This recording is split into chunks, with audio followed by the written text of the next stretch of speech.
आज हम देखेंगे एमाइड। एमाइड इसका सामान्य सूत्र है RCONH2 या CnH2n+1 CONH2। इस प्रकार ये एमाइड है। इसमें इसका IUPAC नाम बनाने के लिए इस इक के स्थान पर एमाइड लगाते हैं। IUPAC विधि में एल्केन के नाम ई को हटाकर एमाइड जोड़ देते हैं। उदाहरण के लिए ये लिखा है CH3CONH2। ये इसका संबंधित अम्ल है एस्टिक अम्ल।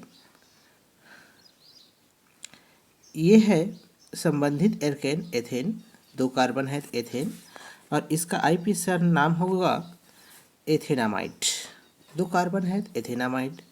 यहाँ पर CH2H5CONH2 या इसका संबंधित अम्ल है C2H5COOH। ये है प्रोपेनामाइड, इस साधारण नाम, और संबंधित एल्केन है प्रोपेन। तो यहाँ पर ये हो जाएगा प्रोपेनामाइड। इसका IUPAC नाम हो जाएगा प्रोपेनामाइड। इस प्रकार से हम क्या कर सकते हैं, एमाइड का नामकरण कर सकते हैं। उसके बाद आता है एमीन।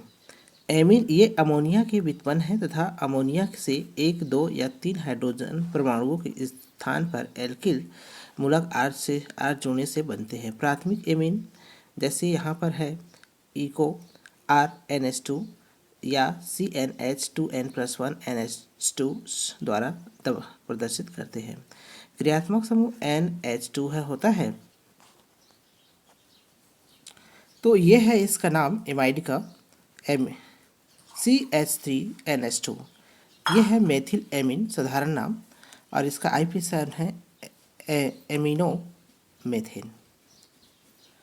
यह है C2H5NH2 एथिल एमीन, और इसका नाम है 1-एमिनो एथेन, 1-एमिनो एथेन, और इसका नाम है C3H7NH2 प्रोपिल एमीन।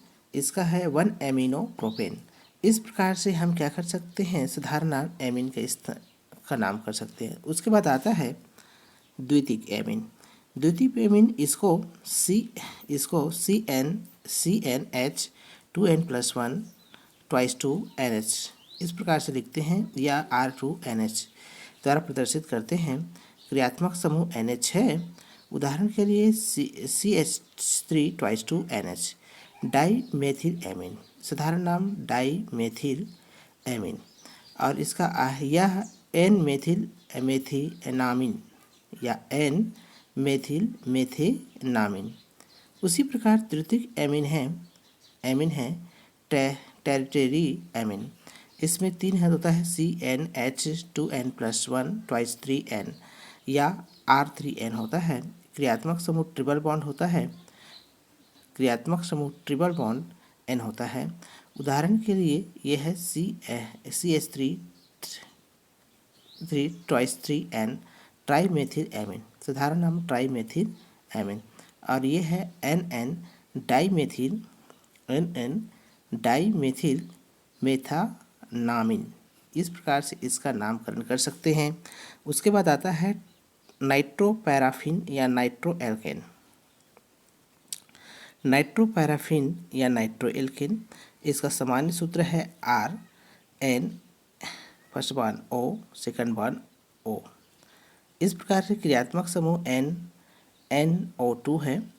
NO2 उदाहरण के लिए ये है CH3NO2 नाइट्रोमेथेन साधारण नाम, ये है आपके ये नाइट्रोएथेन साधारण नाम। तो इसका साधारण नाम और IUPAC नाम दोनों समान होता है। उसके बाद आता है एल्किल नाइट्राइट। क्रियात्मक समूह है जब यहाँ पर नाइट्रोजन सीधा एल्किन मूलक से जुड़ा था, अब नाइट्रोजन न जुड़कर क्या जुड़ता है, ऑक्सीजन जुड़ता है। इस प्रकार से जैसे ये दिया है first bond O first bond N second bond O। सामान्य सूत्र है R first bond O first bond N second bond O। तो ये होता है आपके एल्किल नाइट्राइट। एल्किल नाइट्राइट में जैसे CH3ON second bond O, methyl nitrite, methyl nitrite, ethyl nitrite, propyl nitrite ऐसे लिखा जा सकता है। उसके बाद आते हैं एल्किल साइनाइड या नाइट्राइल। इसका सामान्य सूत्र है RCN तथा विशिष्ट सूत्र है समूह है क्रियात्मक समूह CN होता है। जैसे ये CH3CN मेथिल साइनाइड सामान्य नाम है। ये है C2H5CN एथिल साइनाइड। इसका IUPAC नाम है एथेन नाइट्राइल, नाइट्राइल जोड़ देना है, या एसिटो नाइट्राइल। ये है propane nitrile, ethane nitrile, 2 carbon है एथेन और यहाँ पर 3 कार्बन है प्रोपेल नाइट्राइल।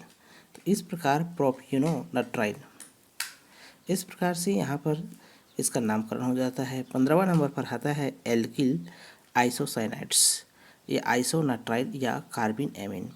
यहाँ पर एल्किल मूलक में कार्बन न जुड़कर यहाँ पर नाइट्रोजन जुड़ा होता है। तो इस प्रकार से ये बनता है, इस प्रकार से इसका नामकरण होता है। ये है R first bond N, first second bond C, यहाँ पर CH3N first second bond C। तो यहाँ पर मेथिल आइसोसाइनाइड, मेथिल आइसोसाइनाइड्स, ये है इसका नाम मेथिल आइसोसाइनाइड साधारण नाम। और methyl carbyl amine, methyl carbyl amine.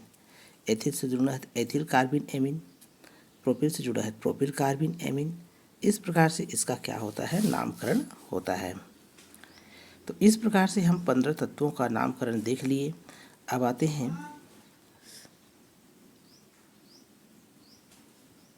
श्रृंखला व्यवस्था। तो इस प्रकार से हम क्या कर सकते हैं, आपके हाइड्रोकार्बन या अन्य यौगिकों का नामकरण कर सकते हैं। उसके बाद में देखेंगे आपके श्रृंखला व्यवस्था या श्रृंखला व्यवस्था देखते हैं। चलिए देखते हैं। ये सबसे लंबी श्रृंखला का चयन, किसी भी श्रृंखला में इस प्रकार से हो तो सबसे पहले लंबी श्रृंखला देखते हैं। 1 2 3 4 5 6, इधर से गिनते हैं 6 और इधर से गिनते हैं तो 7 आता है। तो 7 वाले को लेंगे और यहाँ से गिनते हैं तो सबसे पास वाला पड़ता है 1 2 3। तीसरे नंबर पर क्या जुड़ा हुआ है, 1 2 3, 3 कार्बन से जुड़ा हुआ है, 3 कार्बन से जुड़ा हुआ है। तो इसका नामकरण होगा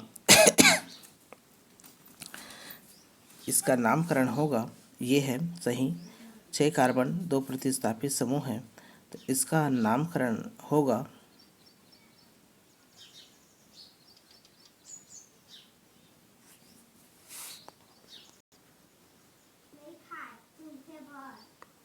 तो इसका नामकरण होगा 2 प्रोपिल हेप्टेन।